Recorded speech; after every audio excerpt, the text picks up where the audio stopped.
Sa pagsalubong ng bagong taon, umabot na sa kabuang bilang na 340 ang naitala ng Department of Health o DOH na biktima ng mga paputok mula December 22 noong nakaraang taon hanggang kaninang alas 6 ng umaga ng January 1 ngayong taong 2025. Kabilang sa firecracker-related injuries ay ang 141 na mga bagong kaso ngayong araw.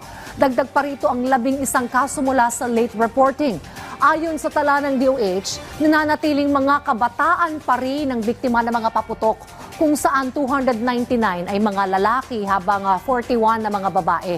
Karamihan sa mga kaso ay paggamit ng illegal na paputok gaya ng boga, 5-star at piccolo.